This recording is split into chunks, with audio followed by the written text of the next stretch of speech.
ইনু, রাশেদ খান মিনন বাড়ি কাছে, এই নাস্তিক কুলাঙ্গার, তারপরে শাহরিয়ার কবির, এরা সংসদে চাপ দিল যে যাকে হত্যা করা হলো তাকে সংসদে বসে দ্বিতীয় 71-এর অর্থাৎ দ্বিতীয় মুক্তিযোদ্ধার প্রথম শহীদ ঘোষণা করা হোক।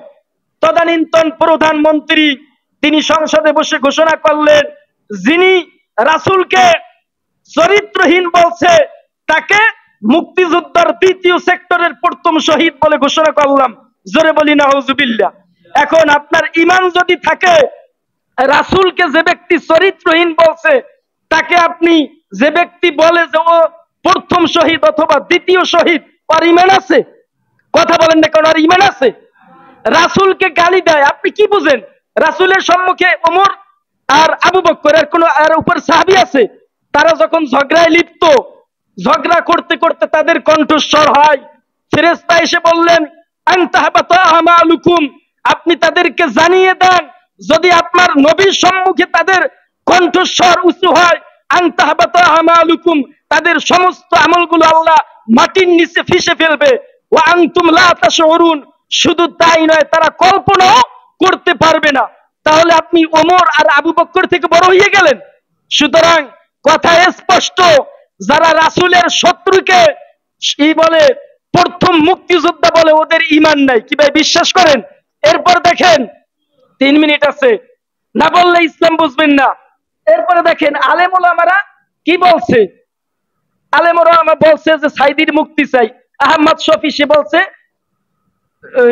যখন মেয়েরা 5 পেশ করে তখন তাদেরকে বিয়ে দিয়ে দিও, আর একটু পরে আর এলেম কালাম আর স্কুলের এলেম কালাম লাগবে না, কারণ ওখানে হয় নষ্টামি। সে সরাসরি বলছে। হাসানুল হক ইনু তার নাম রাখছে তিতুল হুজুর, বুঝতেছেন? আজকে ও জেলে। সুতরাং আলেমরা অপরাধ করে না, আলেমরা অপরাধের বিহিত করে। দেখেন এই যে আল্লামা আহমদ শফি, বাবুনগরী, মামুনুল হক, আমির হামজা, মিজানুর রহমান, এরা তো বাংলাদেশের প্রখ্যাত আলেম। তাদেরকে রশি বেঁধে মাজায় কোমরে গামছা বেঁধে তারপর টেনে হেসড়ে তারপর সংসদ ভবনে ইতে নিয়ে আদালতে নিয়ে অপমান অপদস্থ করছে। কিন্তু কুলাঙ্গার কিছু নায়িকা নায়ক তাদেরকে সসম্মানে তিনি ইজ্জত দিয়েছেন। এরপরে দেখেন ভোলায় রাসূলকে অপমান করা হয়েছে। তাদের চরিত্র আপনাদেরকে বলি, আল্লাহ রাসূলের প্রেমিক যুগে যুগে আছে। কি ভাই আছে না? তারা নামছে রাস্তায় যে রাসূলের কুটুক্তিকারীর বিচার চাই। ওসিকে লেলিয়ে দেওয়া হলো, ধামাই ভাবে গুলি চালাও।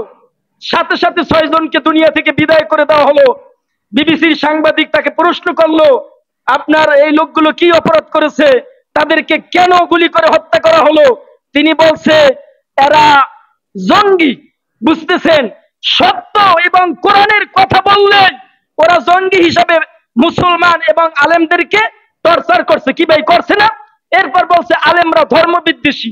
অথচ দেখেন বিগত নির্বাচনে সুদখোর, ঘুষখোর, জেনাখোর, মদখোর সারা জীবন মসজিদে যায় না। যখন নির্বাচন আসছে, ভোট যখন হয়েছে, 15 বছর তো ভোটই হয় না, তখন তারা মসজিদে আইছে, আইসা হুজুরের পাশে বসছে। বসার পর জুমার নামাজ শেষ, এমপি বলছে হুজুর আমার 2 মিনিট সুযোগ দেন। দিছে, বলছে টুপি মাথায়, এখন সারা জীবনে তো মসজিদ আসতো না। আইসা বলছে যে ভাই এইবারের জন্য আমাকে একটু আপনারা পার করেন, আপনাদের একটা ভোট চাই। যখন ভোট হইতো, এখন বলেন সারা জীবন ইসলাম বিরোধী কর্মকাণ্ড করছে, কিন্তু মসজিদে আর মাহফিলের ওয়াজে গিয়ে ভোট চাইছে না। তাহলে প্রকৃত ধর্ম ব্যবসায়ী এই লোকগুলো, যারা ভোটের সময় মাথায় টুপি লাগাইছে, দেখেন হাজার হাজার বিঘা জমি দখল করছে, মানুষের দোকানপাট দখল করিয়া টুপি লাগাইয়া ভোট চাওয়ার সময় ভোট চাইছে। কিন্তু তাদেরকে ধর্ম ব্যবসায়ী না বললা আমাকে বলে হুজুররা ধর্ম ব্যবসায়ী। হুজুররা কি ভাই ধর্ম ব্যবসা করে? সুতরাং আপনাদেরকে বলি যে এখনো সময় আছে, একটা বারের জন্য শেষ করে দেয়, একটা চিঠি আছে, একটা বারের জন্য হইলো আপনি ইসলামকে একটু দেখেন, ট্রাই করেন, টেস্ট করেন তারা পারে কিনা। একটা বারের জন্য আপনি দেখেন। 2টা বিষয়। নাম্বার 1, আমাদের কাছেই এই খানবাড়ি একটা ছেলে অ্যাক্সিডেন্ট হয়েছে, আমরা তো সকলেই জানি।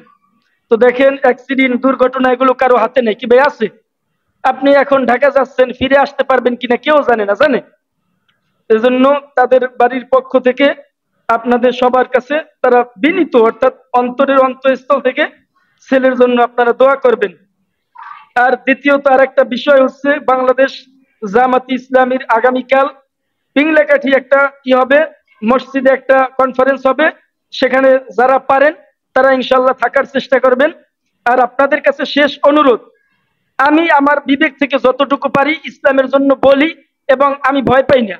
একটু খারাপ লাগে, আমার দুইটা মেয়ে আছে, এছাড়া আমার পৃথিবীতে বিন্দু পরিমাণ কাউরে আবার ভয় লাগে না। যারা ইসলামের বিপক্ষে চলছে করছে, তাদের বিপক্ষে জীবন বাজি রেখে বলার জন্য সাহস আল্লাহ আমারে দিছে। কিন্তু আমার কথা হইলো, আগে ভাই নিজেকে শুদ্ধ করতে হবে। আপনি স্লোগান দিলেন নারায়ে তাকবীর, কিন্তু আসর পড়লেন না, এই স্লোগানের আমি মনে করি দাম নাই। আপনি স্লোগান দিলেন যে জামাত ইসলামের ক্ষমতায় নিয়ে যাইবেন, কিন্তু আপনি নিজে নামাজ পড়বেন না। আবার এক শ্রেণীর মানুষ আছে, তারা চায় দেশ এই ভালো হোক, কিন্তু এরা চায় না যে দেশ হুজুরে চালাক। লোকে চায় জান্নাতে যাইবে কিন্তু মরতে চায় না, জান্নাতে যাইবে কিন্তু মরবে না, কি ভাই এরকম লোক আছে না? সুতরাং আল্লাহ পাক আমাদেরকে বোঝার মতো তৌফিক দান করুন, আর ইসলামের পথে চলার মতো তৌফিক দান করুন। ওয়া আখিরু দাওয়ানা আনিল হামদুলিল্লাহ।